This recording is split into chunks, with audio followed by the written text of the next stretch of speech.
Hello. Hello, it's Sally from The Power of One. I'm here to help people through these times of chaos, cataclysms and confusion. Help come back to the oneness with themselves, each other and the planet. How are you today? So, I'm just showing you this beautiful canal. And look, there's my friend the Swan. He's always around when I'm out. Okay, one moment. Hello.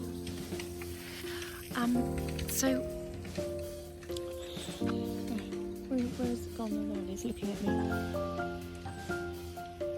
Oh, hello. Can you hear that beautiful music playing? I'm going to see what the music is. Hope you can hear me okay. I am here today to share information about oneness. Always is about oneness. And last night I spoke of a story on my Facebook page of what has happened to people lately since they've been going through this lockdown in this difficult time. And it was about the sun and it was about the wind. And it was about when the wind blows, people pull their coats a lot tighter around them to keep them warm. But when the sun shines, they take them off. So which is the more effective way of getting people to open up and take off their coat? Is it the force of the wind? Sorry, I just got cut off there by a phone call. So, yes, question. Is it the force of the wind or is it the shining warmth of the sun? And we know that when somebody is warm, caring, loving, kind, it brings us towards them. It's like a magnet, and we are attracted to them. And we know that when someone is forceful and intimidating and dominating, manipulating, then that doesn't feel very nice. And so we're more likely to resist that. I would say at the moment there are two perspectives, seeing things from different ways, seeing things in different ways. So the problem is that they are literally polar opposites. They are not seeing the other one's perspective.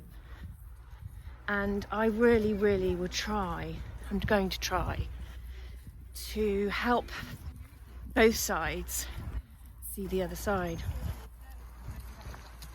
The two polar opposites not seeing eye to eye. So the thing is, when the light people who are all love and light see the world as a friendly place and trust everything, they trust everything that they've ever known, then you'd think that's a really nice place to be, right? Because you're living as one with the earth and the people. The problem is, when you find out something and it doesn't fit into your schema, your reference, your understanding of life, it causes something called cognitive dissonance, which is confusion. Because you're being told something that doesn't fit within your understanding. And that means it causes all sorts of resistance, because that can't be right. It doesn't fit with my beliefs, it doesn't fit with my reference of understanding. That can't be true. But that's because there is a certain belief system that has been programmed into that person, and it doesn't always mean it's right. Hi, so it's Sally again. I did start making this video by the canal and I was interrupted so many times. Interestingly, the video cut off at 1 minute 44 seconds. but I had to redo it, well, start again anyway when I got back. In fact, it's a couple of days later. So my point was that cognitive dissonance is a thing that's going on right now in the world, because people are waking up and realizing that the world is not something that they thought it was. Well, let's just say some people are thinking that. Other people are just going along with it like it's normal. And I would say this is because there is a polarity between people's programming or conditioning. So some of the world are programmed to the Western or the beast system, which is a narcissistic power over structure of intimidation, domination and manipulation. And they feel safe in that place because that's all they've known and that's all that they believe they are worth. Okay, and then there's the other half who have broken out of that system, or perhaps were never in that system because they always recognized that there was an infinite intelligence that loved them, that was akin to nature, and that life was abundant and everything good was around for them, and that they were loved and worthy and had a voice and could show up in the world as honest and true to themselves. So there are different people. Of course, I'm just putting them into two categories here because from what I see, there's a big separation and a divide between those people who are trying to yeah, it's just these two perspectives right now. And I was trying to explain that there is no right or wrong, but perhaps we can understand each other's perspective, and that might help us to have a little bit more understanding and acceptance, because otherwise it's going to lead to a place like in World War II, where the German people were completely bombarded with media brainwashing from their Hitler leader, and turned on to the people who they were told were the baddies, and you know, and accepted the fact that these people were worth nothing and taken off to these concentration camps. And the people in Germany who went along with the regime just accepted this. And this has always been the way in these in communism, in the state of communism, which is what we're going into. Because if you haven't noticed, there's a massive pressure coming from the government to say what you should and what you shouldn't do. So no more is there a democracy and no more is there free speech, because there is completely censoring of all the information coming from the opposition, you know, because we're only hearing in the media one message. Happily, in social media, people are still trying to get out their message that actually, no, there is another message, but that is not being heard as widely, and so quite difficult to circulate amongst the people who are deaf to it. So I just wanted to say that, you know, there are two sides to every story. The side who are only listening to the mainstream media feel safe within that narcissistic system. It's like the Stockholm syndrome. And it's very difficult for people on the other side, if you like, to be able to wake people up, because they're protecting their captors. They don't believe that there is anything wrong, and they feel safe in that system. And so it's like trying to tell a battered wife, you need to leave him. Yes, it's hurting her. Yes, she's uncomfortable. Yes, she's afraid, but she also loves him, you know, and believes in him and believes in the relationship. And that is why it's an impossible situation for people who are woke to try and wake up people who are not. Not saying there's any right or wrong. I'm just saying that we're at different levels of awakeness, different levels of soul, amount of, you know, the amount that the soul can accept love. Some people know what love, true love is, and some people know that being in a domestic violent relationship is not true love. But other people have not learned that yet, and perhaps are not ready to. And so you can't tell people, look, you're being manipulated and lied to, then they're going to kill you if they don't believe it. And because they don't believe it, or they'll accept their fate because it's worse to leave, because the leap of faith can appear more alarming and fearful to someone who's in a situation where they're kept as a captive than freedom. Freedom is quite scary, you know. Anybody who's jumped out of a relationship with a narcissistic personality will know that it's scary to jump out and rely on yourself after you've relied on someone, albeit someone who's been, you know, gaslighting you and blaming you for everything and you know, leads the way completely. And you have become an echo of him or her. So it's very, very scary, and we're not going to wake them up. So I just wanted to share that there are two sides, and no matter which side is watching this, and I presume it's the woke people who are watching it rather than the people who are not, you know, what I have realised over the last couple of days since I've made the beginning of this video is that we can't wake people up. You can't shake them, you can slap them, you can shout at them, but you know, you can even sing to them and try and entice them with love. But at the end of the day, there's not time. And I really do feel there's a separation going on between the wheats and the tares right now. And we have to let it go. That's what I'm saying. We have to let it go.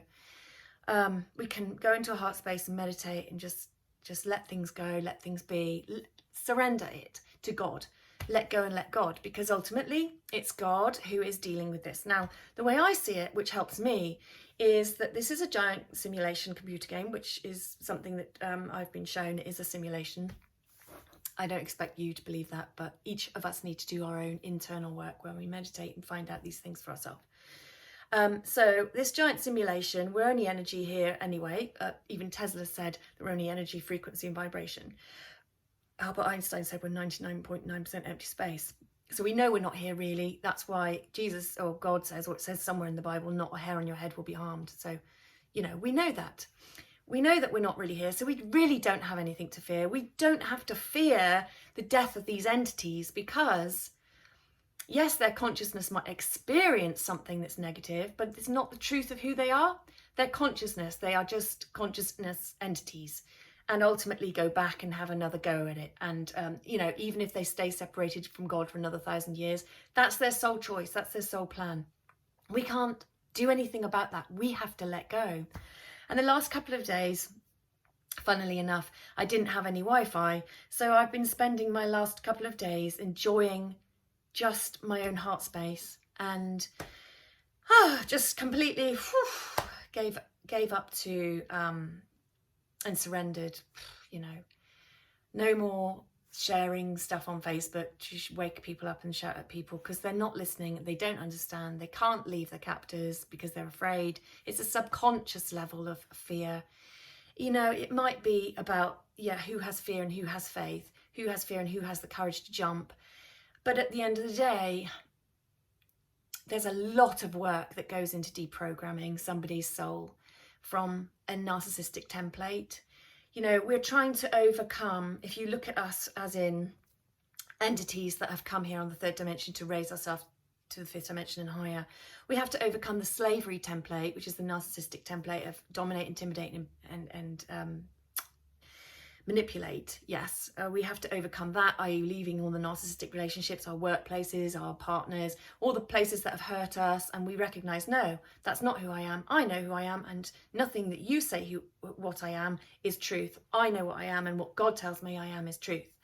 Okay, so it's also not just the slavery system template and the Jezebel template, which is about you know, running after men, essentially. That's all twisted, that whole masculine feminine template. We don't have to run after men. We're loved by God. God gives us our partner comes to us when God thinks we're ready. The other template is the oh gosh, so what was it? Anyway, the main one I was thinking about was the slavery template. Let my people go, said Moses to the pharaohs, And really, yes, but who are my people? My people are the people that have done the work, the people who are ready, so people whose soul is developed enough to walk out of the game, you know, because you can't ascend to a higher dimension unless your soul is ready. It just can't vibrate at that level unless your soul is ready. A soul of the third dimension cannot go to the fifth dimension. It has not been upgraded. It just can't. You need to have done the soul work. You need to have the upgrade. You need to have had a complete conversion, be completely converted from a system of slavery and darkness and lies to a system of love, truth and light. And that's it. You know, we have to let go. I have totally, over the last couple of days, just gone, I've got to keep letting go, keep letting go, keep letting go some more. And just try and be like the Buddha, you know. Jesus is my mentor. I've just read 11:11 as I said that. And Jesus meditated every morning, got up really, really early to spend time with the Father, right? And we know that if we are one with the Father, that we can manifest anything, that our life is aligned with the truth of love, and we activate light within us and within others, and we can bring things to us that are that is healing and nurturing and loving, and we can stay high vibrational. We know that, but they don't, you know. So there is a very much them and us, and what I'm trying to say is we must try and see it from other people's perspective. And if there is anyone here watching from a third dimensional perspective of fear, you've probably turned off by now because none of what I'm saying is making sense and you've judged me. So, but if you are, stay open-minded and just recognize your worth in God, because we're all worthy and we're all lovable and we're all worth loving. And research fifth dimension, sacred relationships, research the miracles and healings of Jesus, and consider that he came here to do that for everybody, not just a few people, and that you are worthy and you are what he says you are. But you know, it's not going to just take me explaining that to people. It really is a work that takes time, and this is a very difficult challenge to go through, because nobody's walked this road in this timeline, and we're all just making it up as we go along. We know that the wheats and the tares are being separated. We know that a third ascend, a third die, and a third go mad because they get stuck in the middle. And I'm just trying to help. Well, literally, I'm just trying to share my experience, because I can't tell people what to do, but I can say that this is what we're facing at the moment. And what's helped me is just to let go and surrender and go into myself and remember to let go and let God. And also, I've been singing, playing my guitar and doing things, reading a book and just doing things with my heart. And I think in that way we can just shine light out from ourselves and just be a light and allow whatever creativity to come up within us to come up, and that we can share with everyone, whether they're awake or asleep, because everyone deserves love and everyone deserves light and everyone deserves to have a chance. But I really am giving up the trying to tell people, you know, about the nanobots in the vaccine and the RFID chip and the negative alien agenda of manipulating the DNA. You know, they've done it twice before with a Nephilim. They made giants, manipulated man's DNA for that. And they've done it also, well, they've probably done it more than twice, but they've also done it with the, you know, the Egyptians with the different heads and all of those different gods that were created and everything. So, yeah, I mean, the negative alien agenda, or the fallen angels, have always had this agenda of making the perfect breed. Whereas Jesus will accept everyone who as they are, whoever they are, and he'll say, you know, you're good enough, just as you are. And it's very different. And what we're moving into now is a Luciferian system of pressure, which people call, I don't know, Jazara or something, and they think this is the new earth, but this is not the new earth. We have to pass through a Luciferian system first from a satanic system, through a Luciferian system, into a Christ system. We have to go through this Luciferian system first, which is run on the upside down religion, because everything is upside down right now until the world gets turned upside down. So this is about false peace, and it is about false messiah, the false messiah being artificial intelligence. And I wouldn't be surprised if we did actually have some negative aliens landing on the planet soon, to tell people, don't worry, we'll save you from the Satanists. And everybody thinks, yeah, we're saved, but actually it's the Luciferian system, which is going to try and hook everybody's consciousness up into an artificial net called CNET, which is very much like Skynet from Terminator, and it become an internet of things, or a false singularity, where everything, like including your fridge and your light system in your house, and even your locks on your front door, and your own mind is completely fused and merged with this artificial network, with the satellites in the sky and everything. Now, it's artificial, it's not infinite intelligence. As we know, God is infinite intelligence. We've always had it. It's always been there.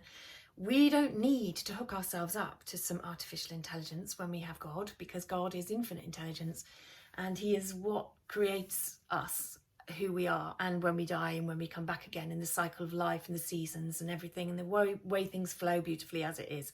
We don't need someone telling us that, oh, you know, you need to connect yourself up so that you can get new arms and new legs and beautiful skin and beautiful this, and heal your legs and do all of this, not whatnot, because God loves us as we are, and we can take natural life and natural death and then come back again. This is the lessons for the soul. And I know that if you watch that Katy Perry video, It's Not the End of the World, it's called, she actually shows someone going in the rapture, just literally disappearing, and says it's not the end of the world. Well, she also says fire to the fears, and that means, you know, we set fire to the fears. We literally stay in faith, we stay in courage, we don't accept falsity, and we understand that God saves, you know, Jesus saves. He says anyone who believes on me will not perish but have an everlasting life. Those who save their life, those who seek to save their life through the vaccination and the RFID chip and Internet of Things, will lose their life. Why? Because look at Katy Perry's video. They go up in the spaceship, pulls the internet out. What happens when the internet breaks? Everybody's consciousness dies. Now, personally, I don't think it will be like someone pulling a plug on the internet, or Earth internet, but it's going to be probably a solar flash, because it's spoken about in every religion that there's going to be Samvartka, some kind of solar flash before the planetary shift, magnetic pole shift. And, you know, there's going to be volcanoes and earthquakes and all sorts going on. We are at that time of transition where the Earth will be reset. The people that go up in the spaceships will then be put back down on the new Earth. God has always told us that that is the plan.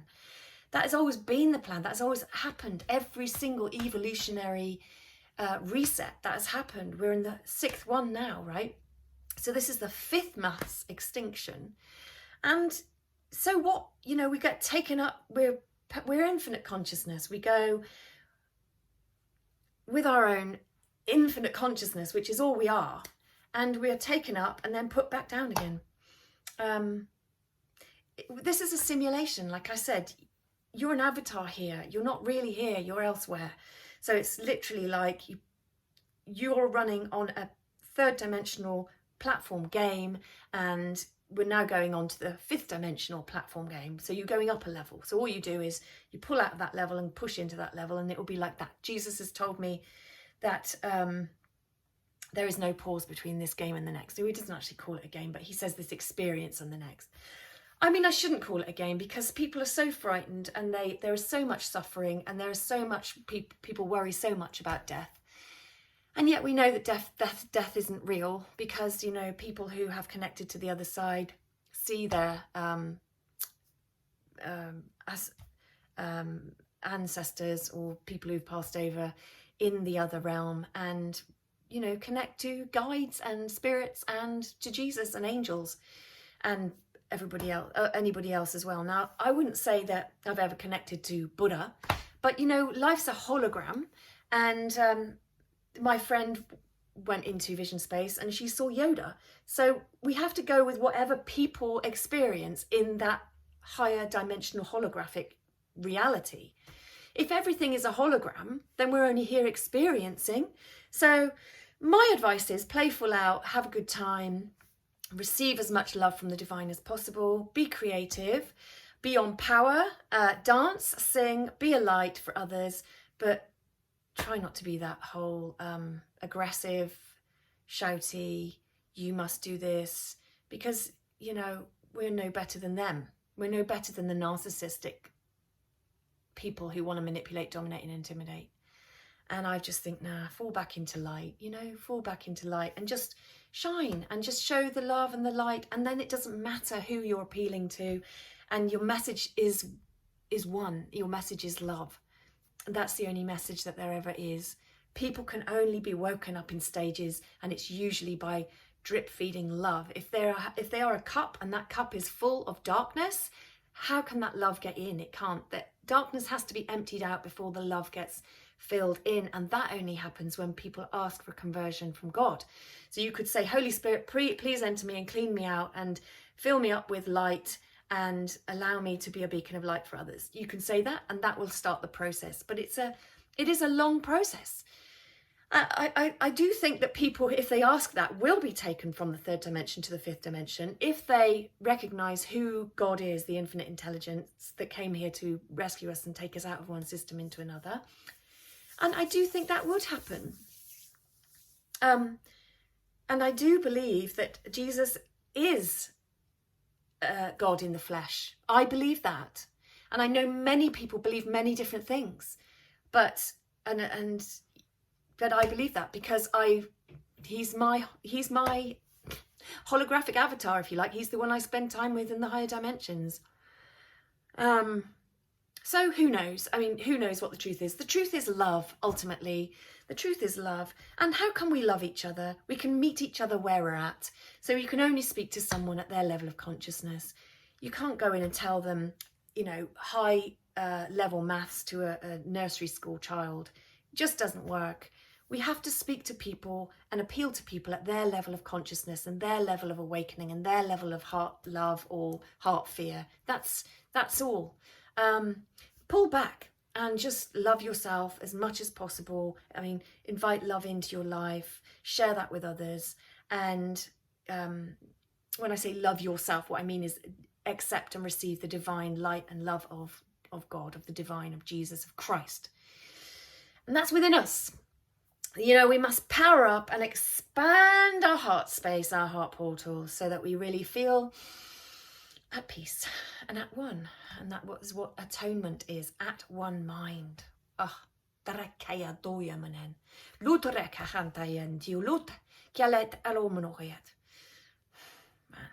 This is such an amazing journey, and I'm really grateful for it, and I'm grateful for you for watching.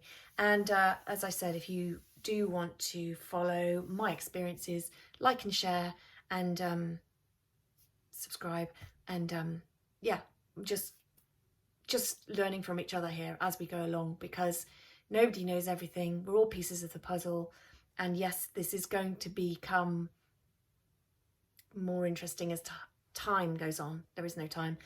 The good news is the illusion is being shattered, and we're waking up to realize that it's a simulation. So always remember, every time if fear does come up for you, this is not real, it's a simulation, and that immediately overcomes suffering and immediately overcomes death. And that's what Jesus wants us to do. Not only that, but to know our own power in the game. So put everything under our feet to know that we can manifest anything that we think about once we reach a certain level and we have a certain amount of light within our body. And it really is about that. It's about light and sound, vibration and frequency. So thanks for listening. That's all I have to say today. Love, light, truth is all. Take care.